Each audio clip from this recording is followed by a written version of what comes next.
The door came off its hinges on a Tuesday night, and Nadia Cole was holding a cup of tea when it happened. She had been sitting on her sister's couch for exactly 40 minutes.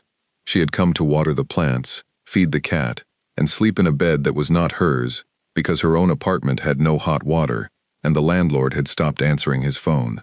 Those were her only plans for the evening: water the plants, feed the cat, go to sleep early for once. The door did not knock. It did not warn her. It simply stopped existing, and 3 men walked through the space where it used to be. Nadia did not scream. She had always thought of herself as the kind of person who would scream in a moment like this. She had been wrong. What she actually did was set her cup of tea down on the coffee table, very carefully, as if spilling it would be the real problem here. One of the men was tall. The other 2 were not. All 3 of them were dressed in dark clothing, and all 3 of them moved with the kind of quiet confidence that told her this was not the first door they had walked through. The tall one looked at her, then he looked at a photograph in his hand. Then he looked at her again. "Let's go," he said. "I think you have the wrong person," Nadia said. He looked at the photograph one more time. "We don't," he said. She thought about arguing. She thought about running. She thought about the window at the far end of the apartment, which was on the 3rd floor, and decided that running was not a realistic option. She thought about the cat, who had vanished under the bed the moment the door came down, and was grateful that at least one of them had the sense to hide. They put a cloth blindfold over her eyes before they walked her out of the building. She could feel the fabric against her eyelashes.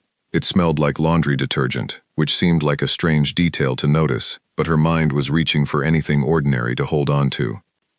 They put her in a car. The back seat was leather. She could feel that much. The car smelled like something expensive, something with cedar and something else she could not name.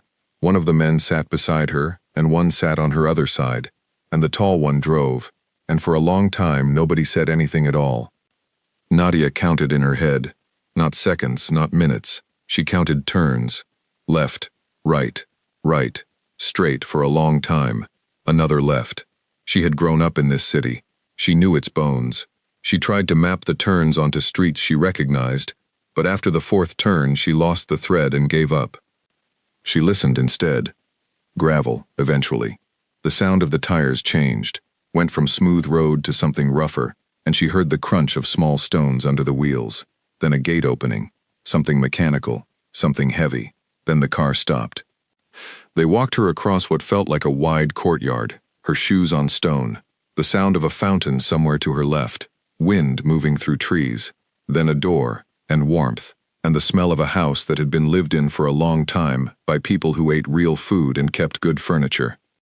They took the blindfold off in a room with wood-paneled walls and a desk, behind which sat a man she had never seen before in her life. He was somewhere in his 60s. His hair was gray at the temples and darker on top. He had the kind of face that had probably been handsome once, and had settled, over time, into something more interesting than handsome. He wore a dark suit and no tie, and his hands were folded on the desk in front of him, with the patience of someone who had all the time in the world. He looked at her.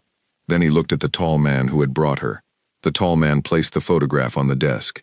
The older man studied it, studied her, studied it again. Then he said, clearly, and without any particular emotion, "Mara." Not a question, a greeting.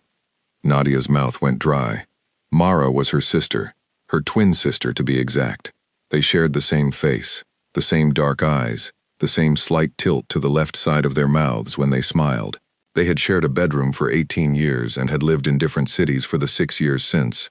They texted on birthdays and called at Christmas and met for lunch 3 or 4 times a year, and Nadia had always thought she knew her sister reasonably well. Standing in this room, looking at this man who had just said her sister's name, she was no longer sure she knew her sister at all. She said nothing. The silence stretched out for 3 full seconds. The older man watched her with eyes that did not miss things.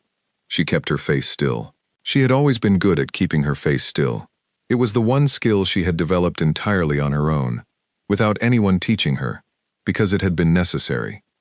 The man nodded, very slightly, as if she had said something he agreed with. "Rest," he said. "We'll talk tomorrow." They put her in a room on the 2nd floor. It had a 4-poster bed with white linen and a window that looked out over a garden she could not see clearly in the dark. There was a bathroom attached, with marble floors and a rainfall shower and towels so thick they seemed almost unnecessary.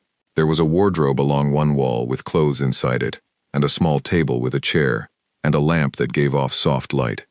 The lock was on the outside of the door. She heard it engage after the man who had shown her to the room walked away.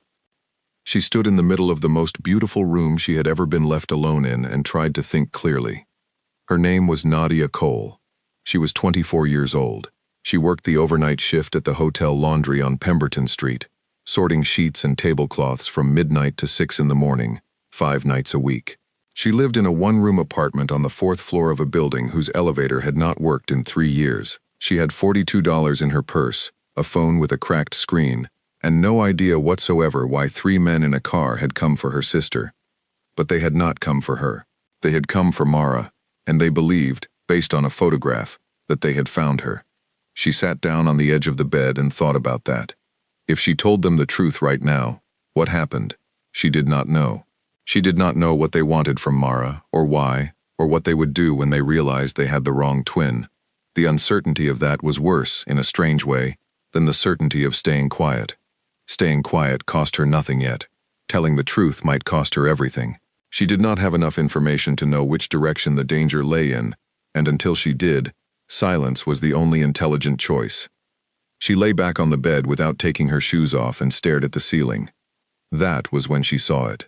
On the nightstand, barely visible in the lamplight, a hair tie, the exact kind, the exact brand, the thin kind with the gold thread twisted through it, that Mara always kept on her wrist and was always losing, and was always asking Nadia if she had a spare. Nadia reached over and picked it up, held it between her fingers. She turned it over and over, and did not ask herself the question that was already forming in the back of her mind, the one she was not ready to face yet, the one that asked how recently, and in what circumstances, her sister had been in this room. She set the hair tie back on the nightstand. She did not sleep for a long time. When she finally did sleep, it was thin and unsatisfying, the kind of sleep that passes time without actually resting anything. She woke at what felt like early morning, the room still dark, a line of gray light just beginning to show around the edge of the curtains. She got up, washed her face with cold water, looked at herself in the bathroom mirror for a long moment. Her face looked back at her, dark eyes, the slight leftward tilt of her mouth. Mara's face, technically, hers too. She had worn this face for 24 years. It had never been a problem before. She dried her hands on one of the thick towels, walked back into the bedroom, and sat down in the chair by the small table. She needed to think. She needed to think carefully and completely, and without letting the fear that was sitting in the middle of her chest push her toward anything rash. What did she know? She knew the man at the desk had called her Mara, and had not doubted it. She knew the people who brought her here were organized, professional, and had access to a photograph that was good enough to pass. She knew this house was large and guarded, and somewhere outside the city, on a gravel road behind a heavy gate, with a fountain in the courtyard and trees. She knew Mara's hair tie was on the nightstand. That last fact was the one she kept returning to, the one she could not set aside, the one that changed the texture of everything else. Because if Mara had been here before, then whatever this was, it was not random. Mara knew these people. Mara had a history with them, and that history had, somehow, pulled Nadia into its orbit on a Tuesday evening while she was sitting on a couch drinking tea. She heard footsteps in the corridor. She sat up straight. The footsteps stopped outside her door, and then the lock turned, and the door opened. A man stood in the doorway. He was younger than the one at the desk, late 20s perhaps. He was tall, dark-haired, with the kind of face that would be easy to find attractive in different circumstances. He wore a dark shirt and dark trousers, and he looked at her with an expression that was not friendly and was not unfriendly. It was the expression of someone assessing a situation they were not yet sure how to read. "Breakfast," he said. "Come down when you're ready." He left the door open when he walked away. Nadia looked at the open door for a long moment. She thought about what it meant that they were not keeping her locked in the room this morning. She thought about what it meant that they had offered her breakfast. She thought about the walk through the courtyard last night, and the sound of the gate, and the gravel, and the distance from anything she could call familiar. She stood up. She smoothed the front of her shirt with both hands. She breathed in slowly, and then out slowly. She walked out of the room, and followed the sound of voices down the stairs. This was, she understood with a clarity that surprised her, The first step of something she did not yet have a name for. She was not being brave, she was being practical. She was doing what she had always done, the thing that had kept her moving through a life that had not always been easy. She was assessing the available information, identifying the least dangerous path, and walking it one step at a time. She reached the bottom of the stairs. A dining room opened up before her, bright with morning light, smelling of coffee and fresh bread. 4 people sat around a long table. The older man from the desk, the young man who had opened her door, an elderly woman with white hair and sharp, still eyes, and a man she had not seen before, heavy-set and quiet, who did not look up when she entered. They all looked at her when she walked in. The elderly woman's gaze was the one that held the longest. Nadia met it and did not look away. "Good morning," she said, and was grateful her voice came out steady. The elderly woman's name was Rosa Verano, and she poured Nadia's coffee before anyone else at the table had the chance to offer, which told Nadia something about the kind of woman she was. Not warm, not cold, precise. Everything Rosa did was precisely timed, precisely executed, as if she had calculated the exact weight of every gesture before making it. The older man at the head of the table was Don Carlo Verano. Nobody introduced him by that name. She picked it up over the course of 45 minutes of breakfast by listening to the way the other people in the room spoke around him, to him, about things that required his attention. He was the kind of man to whom rooms adjusted. When he spoke, the air changed slightly, the way a room changes when a window is opened. The young man who had opened her door that morning was Dante Verano, his son, she concluded. The resemblance was in the jaw, in the economy of movement, in the way both of them could go very still without it looking like stillness. The fourth man, the heavy-set one who had not looked up when she entered, never said his name at all. Nadia ate her breakfast. She ate all of it, because her body was making demands that had nothing to do with her emotional state, and she had learned long ago that ignoring basic needs in a crisis was the fastest way to make bad decisions. She drank the coffee. She answered the questions that were asked of her in the shortest possible words that would not invite follow-up questions. The questions, for now, were simple. Did she sleep well?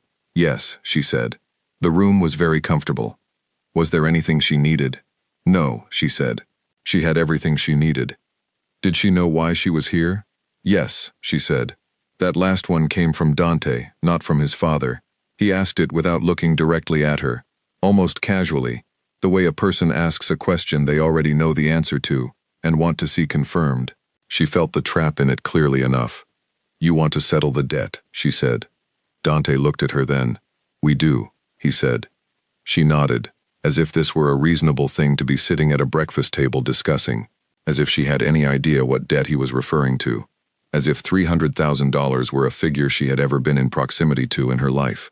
Rosa watched all of this from across the table and said nothing. After breakfast, they left her largely alone. This surprised her. She had expected to be questioned at length, to have demands placed on her, to have the terms of whatever arrangement her sister had apparently entered into spelled out in clear and immediate terms. Instead, the morning passed in a strange quiet.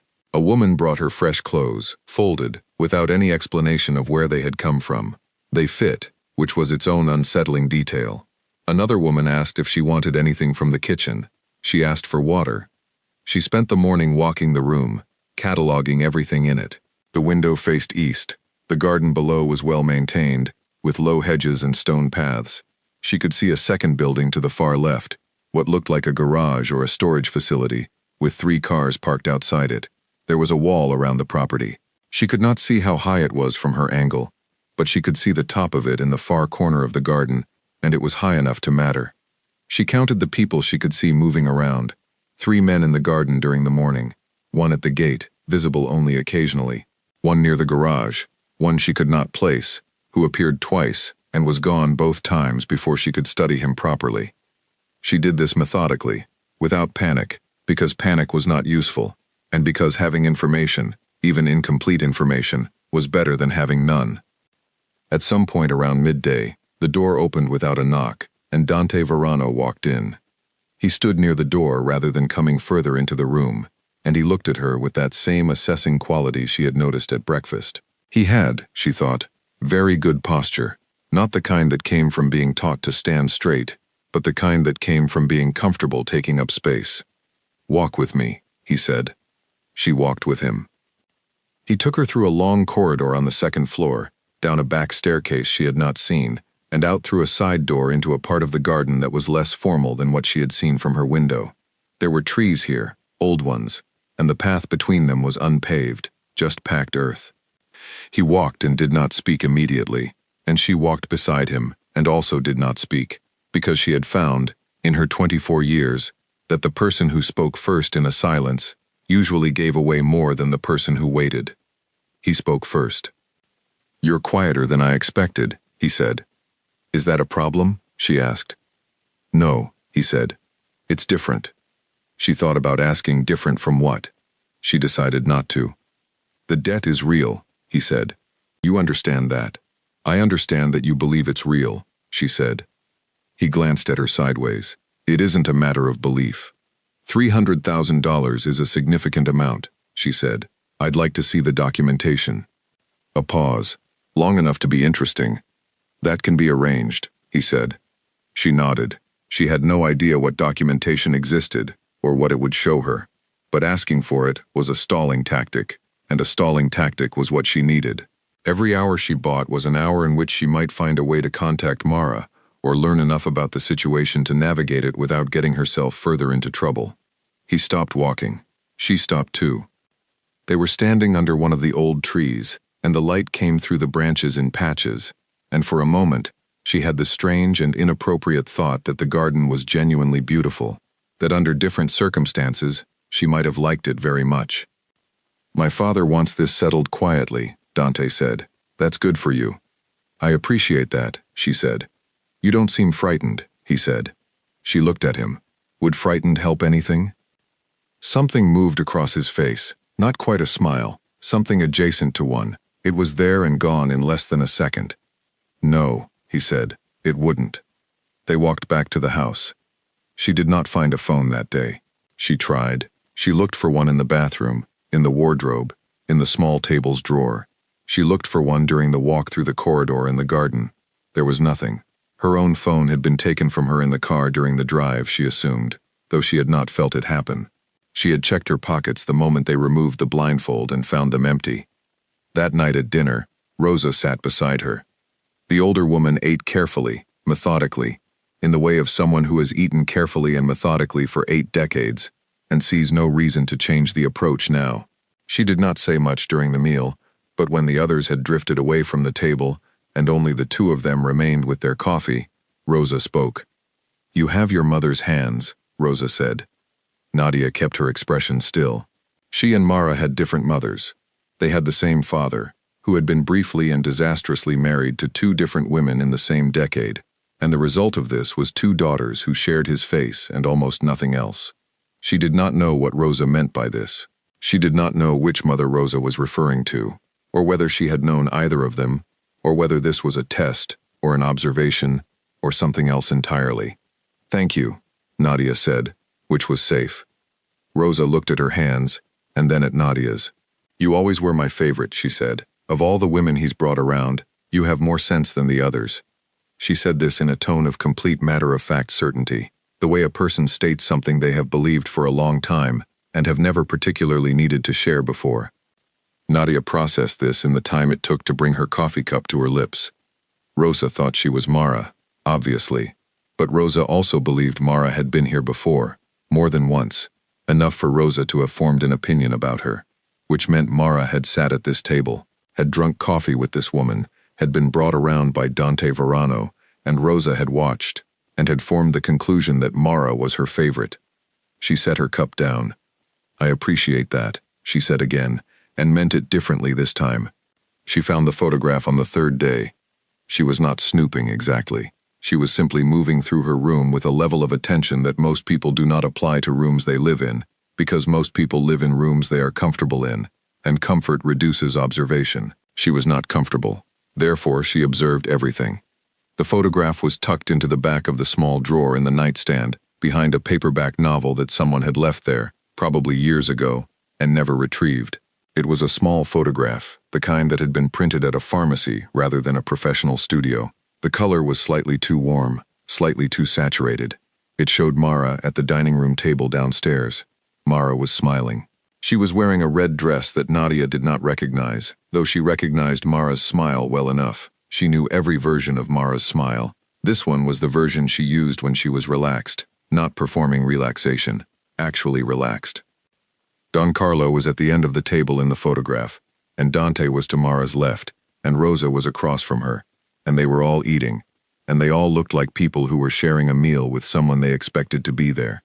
Not a hostage, not a debtor, someone expected. Nadia stood there with the photograph in her hand for a long time, long enough that the light in the room changed slightly as clouds moved outside. Then she put the photograph back where she had found it, behind the paperback, and closed the drawer, and went to sit in the chair by the window. She looked out at the garden. The question she had been not asking herself since she found the hair tie on the first night was now fully formed and could not be avoided. Not how long ago had Mara been here, not under what circumstances, but something larger, something more difficult. How much of this had Mara known was coming? She did not want to answer that question. She looked at the garden and at the old trees and at the man near the gate who was standing in the same spot he stood in every morning, and she let herself feel, for exactly 1 full minute, the cold and sharp thing that the question left in her chest. Then she put it away. There would be time for that later. Right now she needed to focus. That evening, something unexpected happened. 2 of the men who managed the household's business came to Carlo with a disagreement. She was in the corridor when it started, and she stopped, and she listened, not because she intended to intervene but because information was still her most valuable resource, and she was not going to pass up any opportunity to collect it. The disagreement was about a supply arrangement. One man wanted to end a contract. The other man believed the contract had terms that made ending it costly. The argument was circular, and it was getting louder. And Nadia could hear Carlo's silence in the middle of it, the particular silence of a man who is waiting for the 2 people arguing to exhaust themselves. She walked in. She did not plan to. She walked in because something in her responded to the argument the way it responded to any problem with a clear structure, and this one had a clear structure, and the solution was obvious from the outside. Everyone in the room looked at her. The contract has a 90-day exit clause, she said. She had absolutely no idea if this was true, but most contracts of this type did, and she needed something to say that was specific enough to be plausible. Check page 7. The penalty only applies if you exit before 90 days. How long has the arrangement been running? A pause. The 2 men looked at each other. 8 months, one of them said. Then there's no penalty, she said. End it with written notice. She walked out of the room without waiting for anyone to respond. She made it back to the corridor and stood with her back against the wall and breathed carefully. Her heart was moving faster than she wanted it to. She pressed her palms flat against the wall behind her and waited for it to settle. She heard Carlo's voice from the room, low and unhurried. She could not make out the words. She heard the 2 men leave through a different door, then silence. Then she heard footsteps, and Dante appeared at the end of the corridor. He looked at her. She looked back at him. Neither of them spoke for a moment. Page 7, he said. It was a reasonable guess, she said. It was right, he said. She said nothing. He studied her for a long moment with that same quality of attention, the kind that never felt intrusive and was nonetheless completely thorough. Then he said, "My father wants you to join us for the morning meeting tomorrow." She kept her expression neutral. "All right," she said. He nodded once and walked away. She stood in the corridor for another moment after he was gone. She was thinking about what it meant to be invited into a morning meeting by a man like Carlo Verano. She was thinking about what it meant that this was being offered to her on the strength of a guess about a contract clause she had invented. And she was thinking, underneath all of that, about the photograph in the nightstand drawer. Mara, smiling at this table. Rosa saying she had always been her favorite. Dante watching her in corridors with an expression she could not fully read. Whatever Mara had built here, whatever arrangement she had made with this family, it had been something, not just a debt, something more complicated than a debt. And now Nadia was standing in the middle of it, and the shape of the thing was becoming clearer, slowly, the way a building emerges from fog, not all at once but piece by piece. She went back to her room. She did not sleep for several hours. When she did sleep, she dreamed of nothing, which was a relief.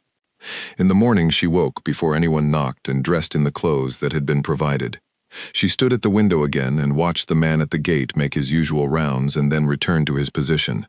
She watched the garden slowly lighten as the sun came up behind the trees. She thought about who she was in this house. She was Nadia Cole, night shift laundry worker, $42, cracked phone screen, no hot water. She had a sister whose face she shared and whose life she was now inhabiting, and she did not yet know enough about that life to know how long she could keep this going. But she was also, she had learned in the past 3 days, someone who could walk into a room full of men having an argument and solve the argument in 4 sentences. Someone who could sit across from a sharp-eyed woman like Rosa and give nothing away. Someone who could walk beside Dante Verano in a garden and hold her own in a silence that he clearly expected to win. Those things had always been true. She had simply never needed them in this particular way before. She heard footsteps in the corridor. She straightened her shoulders, put her chin up slightly, and walked to the door. The morning meeting was about to start, and Nadia Cole was about to walk into a room where she absolutely did not belong, and she was going to make sure that nobody in it noticed. She paused at the door of her room before stepping out. There was something she needed to acknowledge, privately and plainly, before she entered that meeting. She had spent her whole life being invisible, in the specific way that competent people become invisible when the circumstances around them are too small for what they carry. She had moved through jobs and rooms and situations as the person who did the work correctly and was not particularly seen for it. She had told herself, at various points, that this was fine, that being seen was not the point, that doing the thing well was its own reward. She no longer entirely believed that. Being in this house, in this situation, had not made her someone different. She had not become someone new in the past 3 days. She had simply been placed in conditions where who she already was had room to be visible. That was all. That was the whole of it. It was, she thought, a significant thing to discover at 24. She straightened her shoulders one more time, and she walked out into the corridor, and she did not look back. 3 weeks passed. She stopped counting the days after the first 7, not because she had given up hope of leaving, but because counting had started to feel like a countdown to something she could not identify. And that uncertainty was worse than simply moving forward through time without marking it. She went to the morning meetings. She sat at the long table in Carlo's study and listened to men report on things she did not understand, and she learned the language of what she was hearing the way she had always learned languages, which was by paying attention to the relationship between words rather than the words themselves. The words changed. The relationships between them did not. And once she understood the relationships, the words were easy. By the end of the 2nd week, she understood enough to know that the Verano family managed a significant portion of the distribution networks in this region, that they had 3 major business partners and 2 they no longer fully trusted, and that there was a pending agreement with a man named Clifford Drake that everyone in the room was treating with a careful sort of caution, the way people treat a glass that has been cracked but not yet broken. She did not comment in the meetings. She listened. She watched Carlo, and she watched how the other men in the room measured their words against his reactions, and she learned the rhythm of his attention so that she knew when he had decided something and when he was still listening. Dante watched her watching his father. She noticed him doing it twice in the 2nd week and 4 times in the 3rd, which suggested it was not random. The thing about Dante Verano was that he was not what she had initially read him to be. She had read him, in the first few days, as someone whose authority came from his father, the way it often does with men who inherit power before they have had to build it themselves. She had been wrong about that. The more she watched him in the meetings, the more she understood that the men in those rooms were genuinely uncertain of him, not in the way men are uncertain about someone weak, but in the way they are uncertain about someone whose moves they cannot predict. He was smart. More specifically, he was patient in the way that only genuinely intelligent people can sustain, because patience that is not backed by intelligence is just passive, and his was not passive. He was always moving, even when he was sitting still. She found this inconvenient. Rosa brought her tea one afternoon at the table in the courtyard, and they sat together in the pale autumn sun, and Rosa talked about the garden. She had planted most of it herself, years ago. She spoke about the trees with a proprietary warmth, the way people speak about children they are proud of. Nadia listened and asked careful questions and let herself, for once, not be calculating every syllable. Rosa was easy to be with. This was unexpected and slightly disarming. "You're different this time," Rosa said, partway through the second cup. Nadia kept her hands steady around her cup. "How do you mean?" "Quieter," Rosa said. "Before, you were always moving, always looking at the doors." She said this not as an accusation, but as an observation, the way a naturalist describes a change in an animal's behavior. "Now you look at the room." Nadia considered this. "Maybe I felt less comfortable before," she said. Rosa made a small sound that was not quite agreement and not quite doubt. "Maybe," she said. They finished their tea. Later, alone in her room, Nadia thought about what Rosa had said. She was looking at the room now, rather than the doors. She was not sure when that had changed. She was not entirely sure what it meant. She told herself it was tactical, that she was learning the space so she could eventually use the space, that her attention had simply matured from escape routes to a fuller picture. She told herself that, and mostly she believed it. The documents arrived on a Wednesday. Dante brought them to her room in a brown envelope and set them on the table and stood by the door while she read them. She read them carefully. The agreement was between a company called North Shore Associates, which she assumed was one of the Veranos holding companies, and a person identified only as M. Cole. The terms were laid out in clear and sober language. Money transferred, a service rendered, a repayment schedule that had not been met. $312,000. She turned the pages slowly and kept her face entirely neutral and thought, with the very small part of her brain that was not focused on not giving anything away, that her sister had truly remarkable nerve. "Everything in order?" Dante asked from the door. "I'm reading," she said. He waited. She finished reading. "The interest rate on the overdue balance," she said. "It's not specified in the agreement. What rate are you applying?" A pause. "Standard market rate," he said. "Which is currently 4.7%, she said. This was a number she had seen mentioned in a newspaper someone had left in the courtyard the week before. That should be documented, or the calculation isn't legally defensible. Another pause, longer this time. "You're arguing the fine print of a debt you owe," he said. "I'm identifying terms that were never agreed to," she said. "That's not the same thing." He looked at her with that thorough attention. Then he picked the envelope back up, very slowly, and tucked it under his arm. "I'll have it reviewed," he said. He left. She sat at the table and breathed. Her hands were perfectly steady, which pleased her. She had made that point not because she had any intention of arguing the debt in a legal forum, which was obviously not the setting she was in, but because she needed Dante Verano to believe he was dealing with someone who was composed, persistent, and not easily intimidated. And she needed to buy time. She needed to find a phone.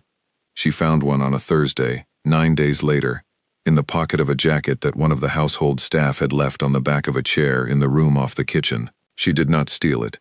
She borrowed it for 4 minutes and 20 seconds, which she counted carefully, and she dialed Mara's number from memory. 1 ring. 2. 3. Voicemail. She hung up. She could not leave a message because she did not know who else might hear it. She dialed again. 1 ring. 2. Voicemail. She put the phone back in the jacket pocket and walked away. She stood in the corridor outside the kitchen. One felt something that she refused to name move through her chest. She noted its presence the way you note weather through a window, and then she walked back to the courtyard and sat in the autumn light until the feeling had settled into something manageable. That evening, something changed. There was no external marker for the change. Dinner was the same as it had been. The food was good, the conversation at the table was measured and careful, and Carlo was his usual still and attentive self at the head of it. But something in the room was different, and she felt it the way you feel a shift in air pressure before a storm. She identified the source halfway through the meal. Carlo had looked at her 3 times in 5 minutes, each time quickly, each time looking away before it could become a stare. Not suspicion, something else, something that looked almost like reassessment. After dinner, when the others had gone, Carlo asked her to stay. She stayed. He poured 2 small glasses of something and set one in front of her and kept the other. He sat across from her, not at the head of the table but in the chair to its side, which she understood was deliberate. He was choosing to not be the head of the table. He was choosing to be across from her. "The Drake arrangement," he said. "What do you think of it?" She had been in every morning meeting for 3 weeks. She had listened to every piece of information shared about Clifford Drake and the deal he was proposing, with a level of attention she had not disclosed. She knew what she thought of it. "I think Drake is managing two sets of interests simultaneously," she said, "and that one of them is not yours." Carlo looked at her. "He's moving quickly on the timeline," she said. "Faster than the deal requires. Men who are negotiating in good faith don't rush timelines. They want the terms solid before they move. He's pushing for speed because there's something he needs from you before you have time to realize what it is." Silence. "What would you want before signing?" he asked. "A list of his other current partnerships," she said, "and a meeting with his financial officer, not his legal team. Legal teams are hired to make things sound reasonable. Financial officers are harder to hide things in front of." Carlo picked up his glass. He held it for a moment without drinking from it. "All right," he said, and that was all he said. She walked back upstairs to her room. She sat in the chair. She put her hands flat on the table, and looked at them, and thought about what she had just done. She had given real advice to a real man about a real situation. She had not deflected or evaded, or given a vague answer she could retreat from later. She had said specifically what she thought, and it had come from 3 weeks of careful listening, and it had been, as far as she could tell, correct. She thought about her apartment on Pemberton Street. She thought about the jar under the floorboard with $42 in it. She thought about the sheets and tablecloths she sorted at midnight 5 nights a week. The particular smell of commercial laundry detergent that she had stopped noticing years ago. She thought about Mara not answering her phone. She caught her reflection in the dark window glass. It startled her, which it had not done before. The face looking back at her had the right features but the wrong bearing. The person in the window was sitting very straight. The person in the window had a certain quality to their stillness that looked deliberate and not accidental. Mara's face, but not the way Mara sat in a room. She turned away from the window. The next morning, Dante came to the courtyard while she was having her coffee. He sat down across from her without asking, which was, she had noted, how he always entered spaces, not rudely, simply as if it had been decided. He had a newspaper. He folded it and set it on the table. "Drake agreed to the financial officer meeting," he said. "Good," she said. "My father asked me what I thought of you," he said. She waited. "I told him I hadn't decided yet," he said. She looked at him over her coffee cup. "Is that a warning or an observation?" "An honest answer," he said. She set her cup down. "I'm not sure I believe you haven't decided," she said. He looked at her steadily. "Why not?" "Because undecided men don't tell you they're undecided," she said. "They just remain undecided. You telling me means you want me to know you're still watching." Something changed in his expression. Not much. A fractional shift in the area around his eyes. The kind of thing most people would miss. She did not miss it. "You're not what I expected," he said. "You've said that before," she said. "Different from what is still the part I'm waiting to hear." He was quiet for a moment. Then he said, "Different from how you were before." And there it was. Before, he had said before. She picked up her coffee and drank from it slowly, and she let the silence exist without filling it, and she thought very carefully about her next words. "People change," she said. "Circumstances change them." "Maybe," he said. He picked up the newspaper. "The meeting with Drake's financial officer is next week. My father wants you there." He stood up and walked back toward the house without looking back. She watched him go. Then she looked at the garden and the old trees and the man near the gate in his usual position. She had been here 3 weeks. She had deceived an entire household. She had given advice that was being acted on. She had been invited into rooms that mattered. And Dante Verano had just told her, in the careful language of a man who did not say things carelessly, that she was different from before. He had noticed something. He had not said what. He had not said how long he had noticed. He had not said what he intended to do about it.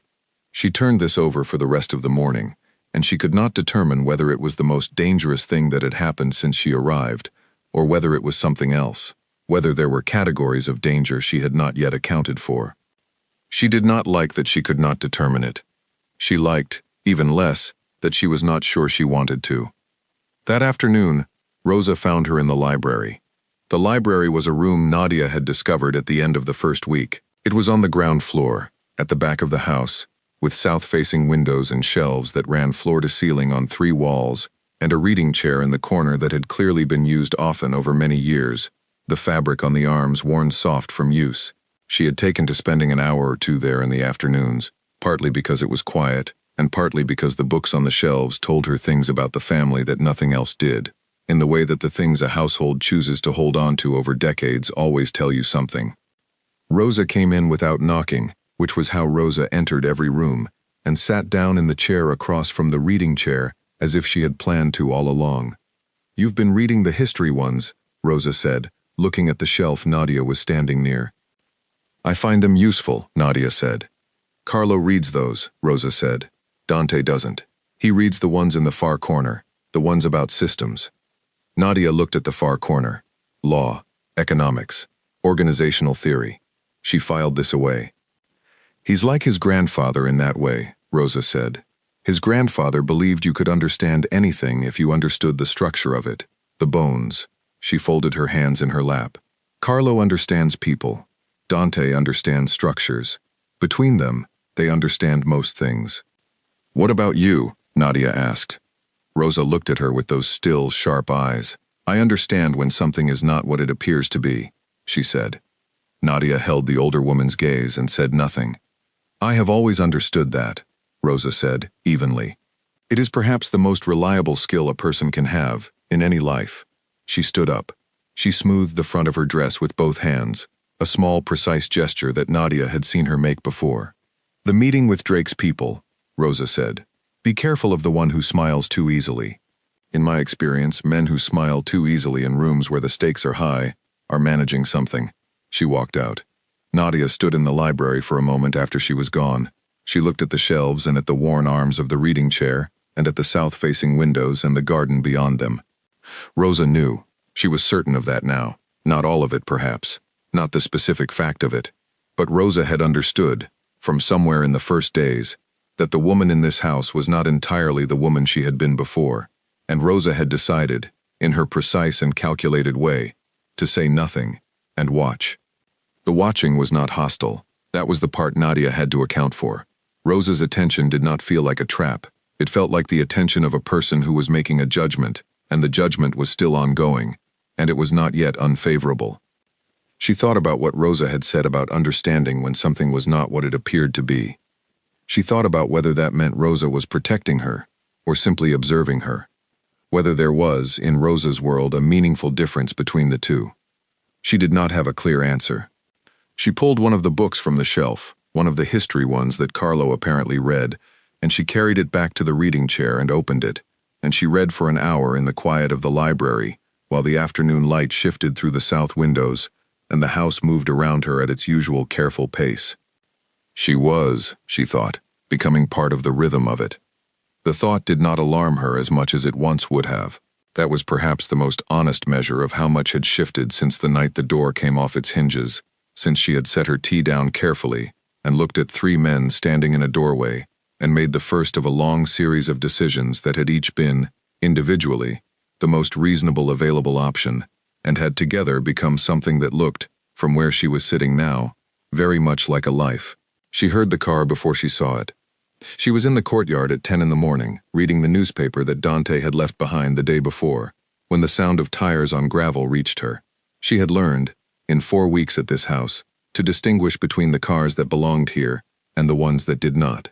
This one did not. The engine was different. The approach was different. It came in faster than the household vehicles usually did, with a slightly compressed sense of urgency, like something arriving ahead of schedule. She folded the newspaper. She heard voices in the entrance hall. She heard footsteps, more than 2 people, moving in a particular direction. Then she heard a sound she had not heard in over a month. Her sister's voice. The newspaper slid off her knee and she caught it without thinking. She set it down on the chair and stood up, and there was a moment, just one, where she felt the world adjust around her the way a clock adjusts when the battery dies. A small mechanical settling, everything still but differently arranged. She walked inside. Mara was standing in the entrance hall with her coat still on and her bag still over her shoulder, which told Nadia she had not planned to stay, or at least had not planned for it to go this way. 2 men Nadia had not seen before were with her. Dante was there. Rosa was not. Carlo had come in from the far hallway and was standing near the door to his study, with an expression that Nadia now knew well enough to read as controlled and attentive, and not entirely pleased. Mara saw her. 4 weeks had not been enough time to prepare for this. Nadia had thought about it, in the abstract, in the way you think about something you know is eventually coming and cannot stop. She had thought about what she would do, what she would say, how she would manage the moment of it. She had constructed 12 different versions of the conversation. None of them started like this. Mara looked at her the way a person looks at a thing they have done that they are not sure how to account for. Not guilt, exactly. Something more complicated than guilt. Something that had guilt in it the way a meal has one ingredient among many. Nadia, Mara said. The name landed in the room like something dropped from a height. Every person in the entrance hall went very still. Nadia looked at her sister and did not blink, and did not say anything for 3 full seconds. And those 3 seconds were the most honest moment she had experienced since the door came off its hinges on a Tuesday night. Then she said, "Hello, Mara." Carlo's voice came from behind her, quiet and precise. "Interesting," he said. Nobody moved for a moment. Then Dante said something low to the 2 men who had arrived with Mara, and they backed away through the front door, and it was just the 4 of them in the entrance hall, and the air in the room had the particular texture of something that has been held in suspension and is about to be set down. They went into the sitting room. Nadia sat in the chair nearest the window. Mara sat on the sofa, still in her coat. Carlo sat at the far end of the room and said nothing. Dante stood. Mara talked first, which Nadia had expected. Mara had always talked first. It was the thing she did in any situation that required managing. She talked, and the talking shaped the room, and by the time she was done, the room had taken on the version of events that was most convenient for her. It was a skill. Nadia had watched her use it their entire lives. "I came as soon as I heard," Mara said. "I want to explain." "Go ahead," Carlo said. Mara explained. The explanation was smooth and structured, and Nadia could hear, underneath it, the preparation that had gone into it. The original arrangement, she said, had been a business decision. The money had been used in a way that was intended to benefit both parties. The repayment delay had been caused by circumstances she had not anticipated. She was here now. She was prepared to renegotiate. Carlo listened without expression. Dante listened with his arms folded, which was not how he usually stood in rooms. When Mara finished, Carlo said, "And your sister?" Mara looked at her hands. "That was an accident," she said. "My apartment. She was watering my plants. She told us she was you," Dante said. "She was trying to protect herself," Mara said. "She didn't know anything." Nadia looked at the window, and at the garden, and at the man near the gate, who was in his usual spot. She felt the familiar anger, which was old and recognizable and something she had been carrying since she was a child, and she let it arrive and settle in her chest where it lived, and she did not let it move to her face. "I'd like to speak with my sister," Nadia said. "Alone." Carlo looked at her. He looked at Mara. He stood up and nodded once and left the room, and Dante followed him, and then it was just the 2 of them. 1 hour. That was what Nadia had asked for, later, and that was what she got. They sat in the sitting room with the door closed, and the first 3 minutes were spent in silence, which was something they had always been capable of together. Twins share a particular quality of silence. It is not comfortable silence, always, but it is familiar, the way a scar is familiar. You know the shape of it. "How long have you been coming here?" Nadia asked. 8 months, Mara said. "Before the debt?" "Yes," Mara said. Nadia looked at her. "What did you sell them, Mara?" The question sat in the room. Mara looked at her coat sleeve, brushing something from it that was not there. "Information," she said, "about a company, a competitor of theirs." "What company?" Nadia asked. Mara was quiet. "I'm asking," Nadia said, "because I have been here for over a month. Because I have sat in their meetings and spoken to their family and given advice to their father, and I have done all of that while carrying your name and your debt, and I think the absolute least you can do is tell me what information you sold and whose it was." Mara looked up at her. Her eyes were the same as Nadia's, dark and direct, and right now they had in them the thing they always had when Mara was about to say something she had been avoiding. "It was yours," Mara said. "You worked at Dalton Shipping. 2 years ago, you had access to the freight records. I told them about a shipment route that their competitor was using." The room was very quiet. "I never told you I had access to those records," Nadia said. I knew from the paperwork in your apartment, Mara said. The time I stayed with you. When your heating broke. Nadia thought about that. A weekend in February, 2 years ago. Mara on her couch. Nadia working overnight shifts. Mara, apparently, going through the papers on her desk. You used my work records, Nadia said. Without asking, without telling me. And you sold that information here, to these people, for money. And when they came to collect the rest of what you owed them, your door happened to be the door they kicked in. Mara did not say anything. How much of that was an accident? Nadia asked. Another silence, longer. I wasn't there, Mara said. I didn't plan for you to answer the door. But you knew they were coming, Nadia said. Mara said nothing, which was the answer. Nadia felt the anger rise and settle and become something colder, something that was not quite anger anymore, something more like the feeling you get when you understand fully a thing you had been half knowing for a long time. It was not a good feeling. It was not a bad one. It was simply accurate. I need you to know something, Nadia said. I came to water your plants. That is where I was in my life. $42 and a cracked phone, and a night shift, and your plants. That is who I was when they walked in. I know, Mara said. I don't think you do, Nadia said. Because if you knew, you would understand how completely you have rearranged my life without asking me whether I wanted it rearranged. Mara looked at her with something in her eyes that might have been shame and might have been something closer to recognition, the specific recognition of someone seeing clearly for the first time how much weight they have put on another person. I'm going to fix it, Mara said. Yes, Nadia said. You are. She went to find Dante. She found him in the corridor outside the study, standing near the window, and when she approached, he looked at her with an expression she could not immediately read, which was unusual. She had learned most of his expressions. You knew, she said. He did not pretend not to understand what she meant. I suspected, he said. 3 days ago.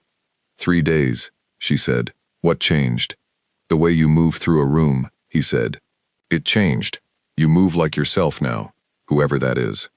She stood in the corridor and felt the weight of that sentence. What do you intend to do about it? She asked. He was quiet for a moment, not the strategic quiet he used in meetings where he was waiting for someone else to show their position. Something different, something that looked more like the quiet of a man deciding how honest to be. You gave my father good advice, he said. Every time. Drake's financial officer found exactly what you said they would find. 3 other contracts have been renegotiated better because of what you identified. Rosa asks about you every morning before you come downstairs. She waited. You've been useful, he said. More useful, truthfully, than the reason we brought you here. I'm not Mara, she said. No, he said. You're not. The words sat between them. I want to know one thing, she said. When you suspected, why didn't you say something? He looked at the window, at the garden beyond it. He looked back at her. Because you were doing something I haven't seen before, he said, and I wanted to see how far it would go. That was honest. She gave him that. It was uncomfortable, and it was honest. And your father? She asked. He already knows, Dante said. He's known for 2 days. He wanted to wait for her to arrive. Of course he had. What happens now? She asked. That depends on Mara, he said. And on you. She turned and went back to the sitting room to tell her sister what they were dealing with. Mara and Carlo and Dante sat in the dining room that evening, and the conversation was long and controlled, and nothing was raised that could not be addressed, and nothing was addressed that could not be resolved. Nadia sat at the table and said almost nothing because the conversation was about Mara's debt and Mara's arrangement, and these were things Mara needed to account for herself. Mara negotiated well. Nadia had always known this about her. Whatever her failures in the honesty department, Mara could read a room and respond to it, and she responded to this one with a clarity that suggested she had prepared for it. The terms were restructured. A timeline was set. Conditions were agreed to on both sides, and Carlo's voice throughout was the same voice it always was, the one that did not rise or fall but simply was, the way a fixed point is. At the end of it, Mara was released. She could leave in the morning. Carlo looked at Nadia when Mara had gone upstairs to the room that had been arranged for her. And you, he said. It was not a question, but she answered it. What are you offering? She asked. Carlo looked at her for a long moment with the eyes that did not miss things. A position, he said. A legitimate one. In the business side. Contracts, arrangements, the management of certain agreements. The kind of work you've been doing for 4 weeks, in a recognized capacity. She looked at the table. She thought about the jar under the floorboard. I'll think about it, she said.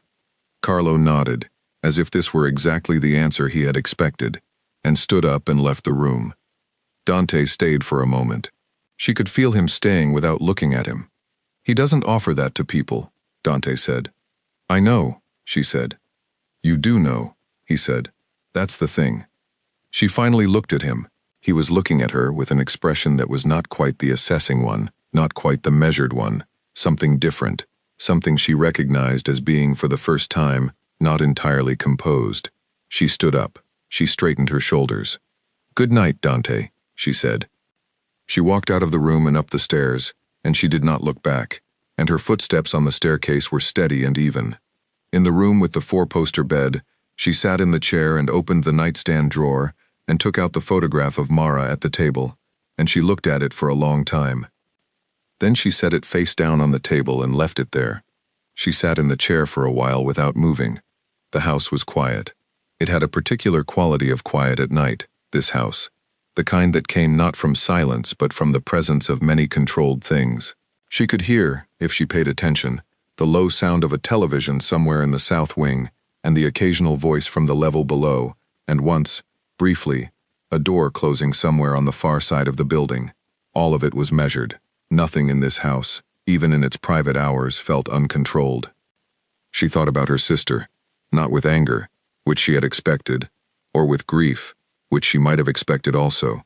She thought about Mara, with the particular detached attention she had been applying to most things this month, the attention that did not rush toward conclusion, but simply observed. She thought about the fact that Mara had used her work records, her access, her information, without asking. She thought about the fact that Mara had known the people in this house were coming, and had not warned her. She thought about the fact that none of this surprised her as much as it should have. She and Mara had spent their lives adjacent to each other, sharing a face and very little else. And Nadia had always known, in the way that you know things about people you have grown up alongside without anyone ever telling you directly, that Mara operated in a space where the boundary between hers and others was flexible. Not dishonest, flexible, a different thing. Mara did not lie. She simply arranged the facts of a situation in the order that was most useful to her, and sometimes the arrangement left other people's facts in the wrong place. Nadia had always worked around this. She had always managed it, the way you manage a persistent inconvenience in someone you are attached to. She was not sure she was willing to manage it indefinitely.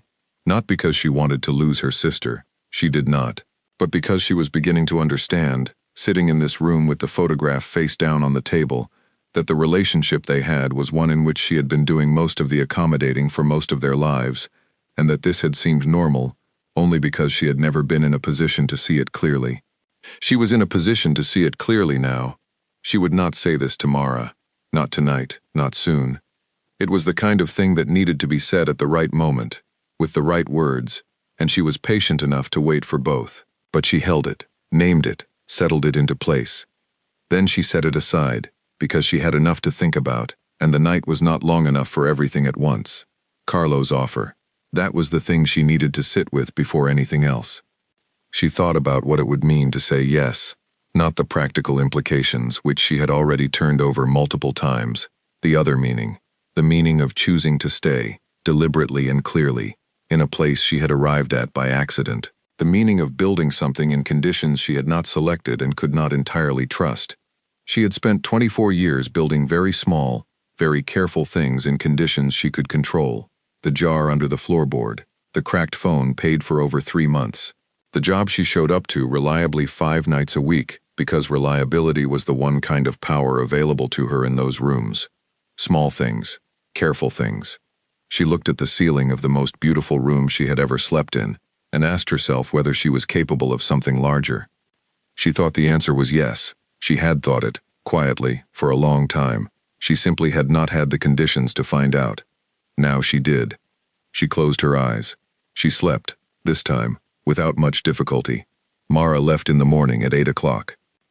Nadia stood at the window and watched her walk to the car that had been arranged for her, and she watched the way Mara walked, straight-shouldered and deliberate, the walk of someone who had got what they needed and was not looking back, and she felt the complicated thing that she always felt when she watched her sister leave, the thing that was not quite love, and not quite anger, and not quite loneliness, but was made up of all three in proportions that shifted every time. The car went through the gate, and the gate closed, and the man near the gate returned to his usual position.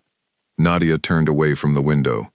They had spoken again that morning, privately, while the house was still quiet, and the household staff were in the kitchen. Mara had come to her room and stood in the doorway, coat already on, bag already on her shoulder. "I'm sorry," Mara said, "for what that's worth." Nadia had looked at her and thought about what to say. She had been having this conversation in her head for 4 weeks. She had constructed the version where she was direct, and the version where she was measured, and the version where she said everything she needed to say in the fewest possible words. What she actually said was, "You owe me a new door." Mara looked at her. "Mara's apartment door," Nadia said, "the one they took off the hinges. You owe me a new one." Something moved across Mara's face, something that was relief and grief and recognition all at once, the expression of a person being let off lighter than they deserved and knowing it. "All right," Mara said. "And next time you borrow something from my life," Nadia said, "you ask me first." "Yes," Mara said. They did not hug.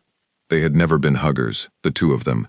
Mara touched Nadia's hand once, briefly, and then she left, and Nadia listened to her footsteps going down the corridor, and down the stairs and across the entrance hall, and out through the front door. Now she was gone, and the house settled back into its usual rhythm, and Nadia was still in it. She spent the morning alone. She went to the courtyard and sat in the autumn light, with a coffee that had been brought without her asking for it, because after 5 weeks the household had learned her preferences in the same way it had learned everyone else's, which was another thing she chose not to examine too closely. She thought about Carlo's offer. She had thought about it all night, in fact, in the particular way she thought about problems, which was not in a straight line, but in a kind of slow circling, looking at the thing from each angle, before settling on anything. She had looked at it from the angle of practicality. She had looked at it from the angle of risk. She had looked at it from the angle of what she wanted, which she had spent most of her adult life not asking herself with any particular seriousness, because the answer had always been constrained by the conditions of her actual existence, and wanting things that were far outside those conditions had never seemed useful. But the conditions of her existence had changed, not because she had chosen to change them, because a door had come off its hinges, and she had set her tea down carefully, and had, over the following 5 weeks, done something she had not planned or prepared for. She had found out what she was capable of in a room full of people who did not know she existed, and who would not have expected anything of her if they had. That was the part she kept returning to, not the offer, the discovery.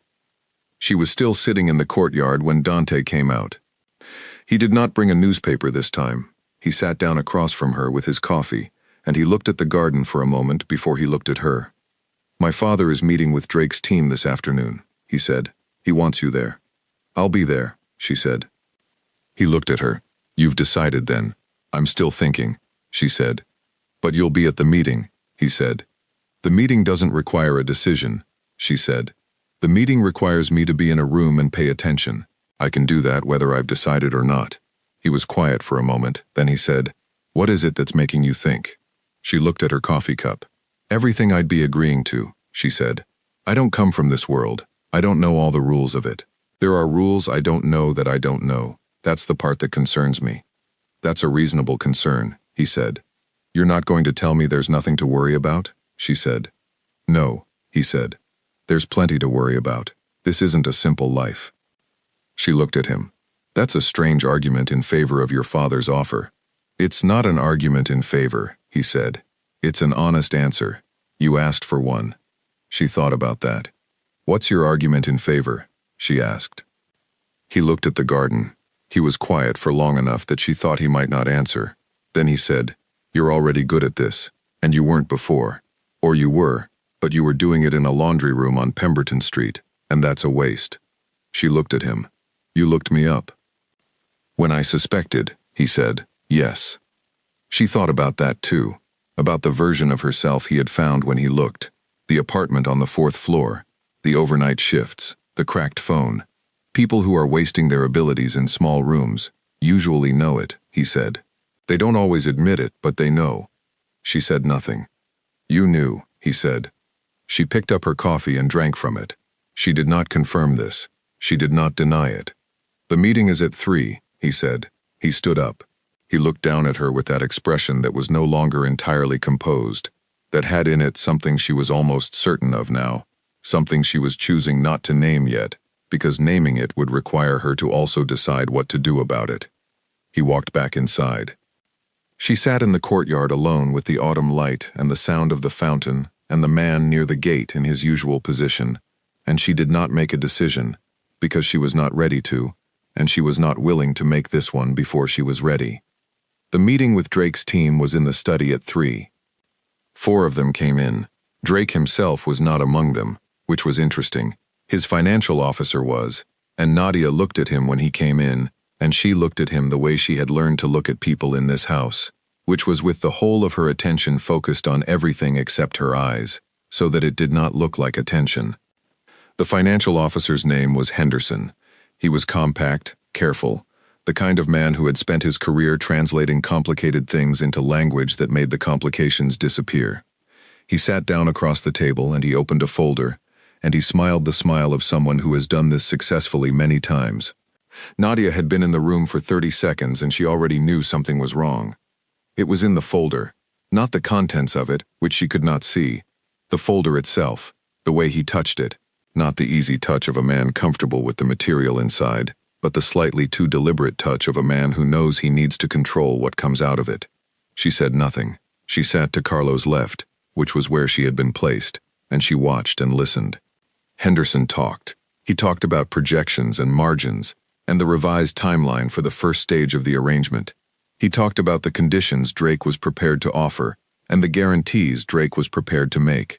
He talked about mutual benefit and long-term partnership. He talked for 22 minutes without opening the folder. Nadia waited until he finished. Then she said, "Mr. Henderson, could we see the balance sheets for Drake's Eastern operations?" Henderson looked at her. He looked at Carlo. He looked back at her. "Those are internal documents," he said pleasantly. "I'm not sure that falls within the scope of today's meeting." "It falls within the scope of due diligence," Nadia said. "You're asking this family to commit to a significant arrangement.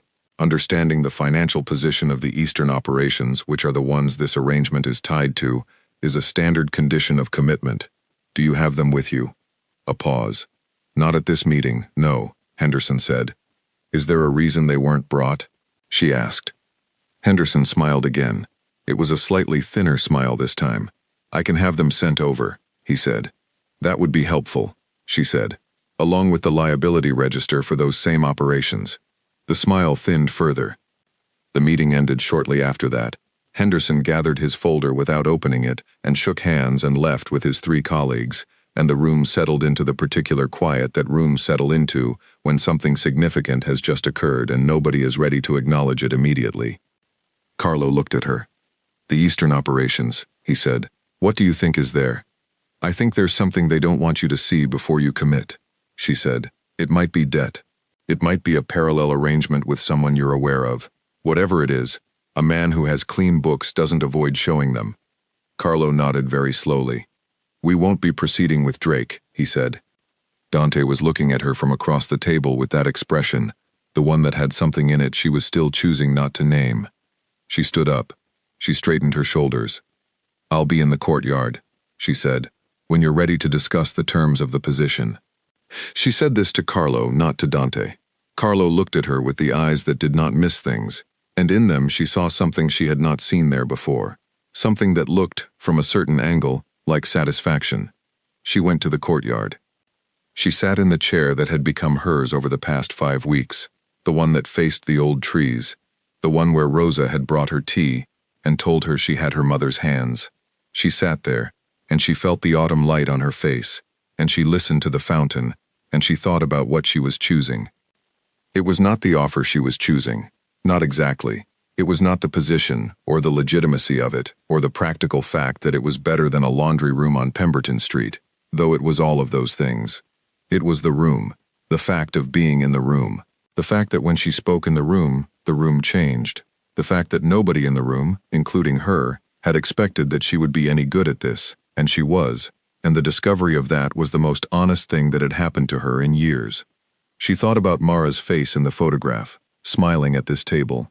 Nadia had spent her life watching her sister occupy space with an ease she had never managed herself. She had always assumed the ease was Mara's personality, something Mara had been born with that she had not. She was not sure she believed that anymore. She thought about Dante saying you knew, and the fact that she had not denied it, and what the not denying had meant. She thought about Rosa's hands wrapped around a cup of tea, and the particular quality of Rosa's attention, which noticed everything and judged selectively, and had concluded, based on 5 weeks of observation, that Nadia was her favorite. The sun moved, the shadows in the garden shifted, the man near the gate made his slow circuit and returned. She heard footsteps behind her. She knew whose they were. Dante sat down across from her. He did not have coffee this time. He just sat. They looked at the garden together for a moment. You stopped them, he said. Drake's people. Your father would have identified the problem eventually, she said. Yes, Dante said, but eventually costs things. She nodded. You said something in the meeting, he said, about due diligence. You said it's a standard condition of commitment. It is, she said. Is that what this is? He said. For you, are you performing due diligence before you commit? She looked at him. He was looking at her with complete directness, the kind that was rare in people who lived careful and guarded lives, the kind that cost something to produce. Yes, she said. I suppose I am. And, he said. She looked back at the garden. Ask your father to have the terms drawn up, she said. I'll review them in the morning. Dante was quiet for a moment. Then he said, You're going to negotiate the terms. Of course I am, she said. Something moved in his face. Not the fractional shift she had catalogued. Something bigger. Something that changed the whole of his expression for a brief moment before he composed it again. Good, he said. And the word had in it several things that she heard clearly and chose not to respond to, because some things were better addressed at the right time, and right now was not the right time, and she was learning to be patient. He stood up. He walked back toward the house. She sat alone in the courtyard in the late afternoon light, and did not think about the jar under the floorboard on Pemberton Street, because the jar was a measure of a life she had been living before she had understood what she was capable of. It was not a goal. It had never been a goal. It had just been the only measure available. She had better ones now. She stayed in the courtyard until the light faded, and the garden went gray, and the man near the gate finished his shift, and was replaced by someone she had not yet learned by sight. She stayed until the temperature dropped, and she was too cold to sit still any longer. Then she stood up and smoothed the front of her shirt and went inside. 3 days later, she sat across from Carlo Verano with the terms he had offered her laid out on the table between them, and she had read every line, and she had annotated 7 of them, and she had 2 conditions of her own that were not on the page yet. Carlo looked at her annotations. He looked at her conditions. He looked at her. The first condition I can agree to, he said. And the second, she said. He was quiet for a moment. He looked at the second condition with the expression of a man who had not expected to be reading it. That one, he said, will require some consideration. Take the time you need, she said. He looked up at her. He looked at her the way he had looked at her on the first night in the room with the wood-paneled walls, when she had said nothing and the silence had been her first answer. Except now he was not looking at a woman he thought he knew and was reassessing. He was looking at a woman he was just beginning to know and had already concluded was going to complicate his life in ways that were, on balance, worth it. Give me until tomorrow, he said. All right, she said. She gathered her copy of the terms and stood up and walked out of the study, and in the corridor she paused for just a moment and looked at the window at the end of it, the one that looked out over the courtyard and the garden and the gate. Then she walked down the corridor to the room that had been hers for 5 weeks and was, she supposed, beginning to be hers in a different sense. She opened the window. The night air came in, cool and sharp, with the smell of the garden in autumn. She stood at the window for a while, not because she was deciding anything. She had done her deciding. She stood there because it was a good window, and the garden was quiet, and there were things worth looking at when you had, for the first time in a long time, the patience to look at them. Then she let the curtain fall.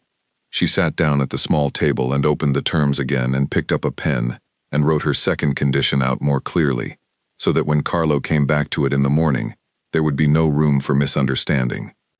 She had learned something about rooms and the language of them these past 5 weeks. She had learned that the person who is clearest about what they need is usually the one the room adjusts to. She was done adjusting. She set the pen down and read what she had written and was satisfied with it. Outside the window, the fountain ran. The garden was quiet. The man at the gate walked his circuit and returned to his place. Everything was exactly where it was supposed to be.